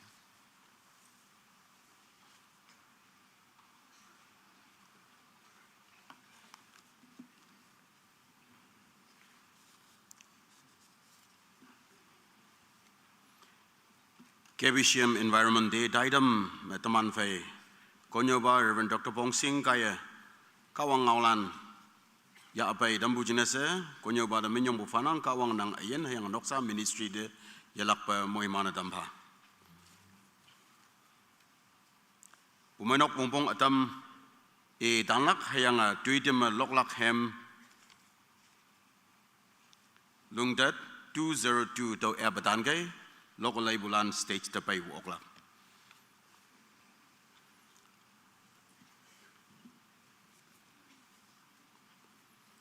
ngai pu hat nyi hadawan date 9 namyanglak hayang teman fai Nepal Baptist Seminary Kathmandu Mapu Theological College iman students hayang teacher lan we teman dang tapai gelak imana hemlok hemlai bengolak aniu kawang ngawo paibu yin balana ngaulang ngonang ni sibu bama mission board KBCM mission board taishang bukie pumainoka MTC hostel project construction jingna hatnyui cha hayanga hadawa junle June 30 Sunday hadawa MTC hostel construction jingna tamana fanafa yopuja yalak hayanga hadauni paibu shehingin kongkimbua Mon Bible College hostel construction taman pumainoka hostel jawe damlak hayang hadama 60 bedded 30 rooms we damlak jingna se tamana mongyang ngonang hayang MTC kaya hadawa mamse akungwang adampa Senate of Sarambur had an evaluation process mangodo bude lailak verification team June July mong onglak ngonang gisinang tui so yo ngamam butui hayang boy tumana hadau jingne se resolution mai isma budget teneng bu budget yedau hayang bo ating lak pu fai tamana MTC hostel we damlak jinne se pumainoka mongyang ge tau jingne 30 rooms room we damlak 60 students ngolak jingne room jada approximately 4 to 5 lakhs namyanglak taman pumainok mango usubu lomai lan hayang muy manbu noksa katalan ninok hostel room jawe damne si bunimyang kama ngin lak pelima bu lak ngamong mubu nomana contribution payang nino noksa menu nyan tambu fai hado room contribute ne myang bu oklak tau jingna hado likyang matau taidam ta ingo kai anio room pan kia individuals noksalana ya bu oklak anio room panna schools mabu ngonang society mabu ngonang hayang akung ministry mabu ngonang hatau cabung pekya bunmyang kama room panna tau pai wi bu oklak anio room panna tobu pangyuhalan yanang ya boy nang ya boy teman liglak jingne room panna temana ligbu oklak approximately 1.20 to 1.5 1 crore 50 lakhs padabu project tamana resolution matem yanga ai lingha ma si yang ngonang tau jingne 30th June Sunday ni tamana envelope phebu nok salando pheglak khong kimbu ya apai bu fai anio individual chanhu bungo boy mission secretary de bumenok office tang ngaulan phagai anio envelope ha boy overall project type bu fai yo badan gai taman bumenok chingna yichi hayang boy MTC students lan hostel we damlak chingne hado ngau china tamnang taman moilan yongha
mực ngồi ha mùi lan mực ngồi ha có nhau bao teman dan nhau lấy bu kawang ngau chayang gi ka dong nyu wang yang wang ye say ching ne teman mùi lan na hang gi ki na ngai nang hayang most importantly anyai ne nang yaha yanyi bu tau lak na ngai nang tau jene kawang song da nang la ye ge hayang kawang da phana pha bu phai teman cham se yopa do ba tu soha yopa hallelujah chao ba da ba yongan ba kawang kenapa ada ba hibak amai ayan amai kawang nang moy man tamu jene se manyong pha bu tau ba yopa kembu tai dam kai kawang nang song da teman pai monang nang kadalande ada ba wang yang wang ye wang phang nyu khong mong hangam mai anglak environment de nyi pai shuwe tomana chayang ge tomana hambu pi sama ayang tomana hambu ka me hau me tomano be dai la wang yang wang ye de mai pau dik la yan mok yan ha mai anglak ayang anyai hanyak ku kum na yem yang la tau he mo wang dang kawan ada kadok nang len ku kadok kadalan tomana babu ma yang tom yang ge ada yang bu ling ye la kona tau he man nang man ma ling ye lak china sa ambu kan ma jia bu yoy tomano mai dam ya la mai no ko mai dam ya la you know malam mai dam ya la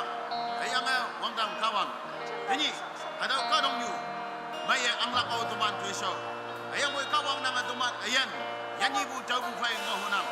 ayang nang toman ne nyik wan de tau ba kadong yu wa tau yang ata la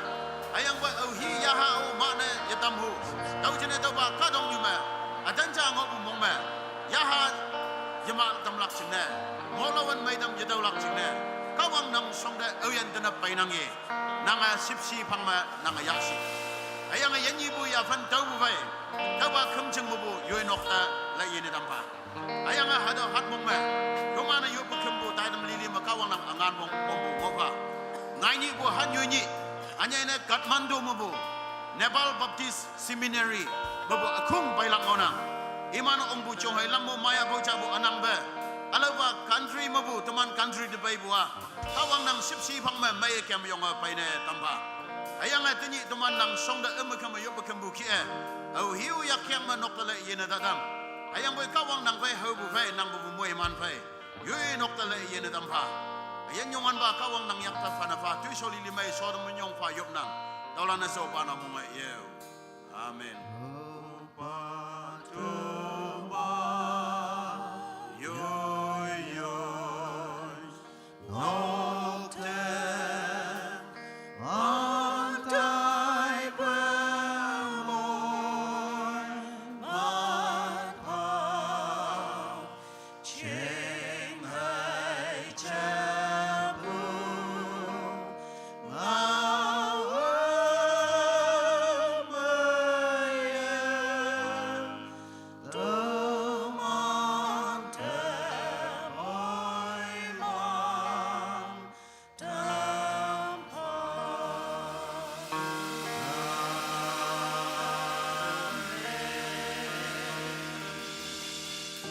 God bless you. Kawang amoy man.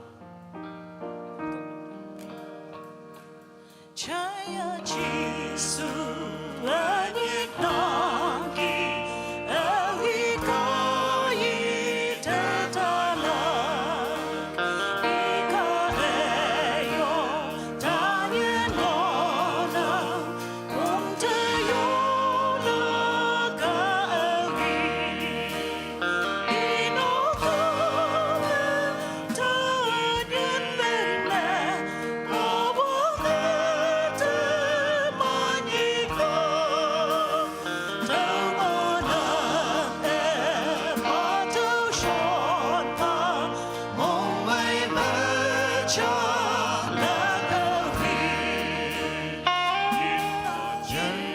Chi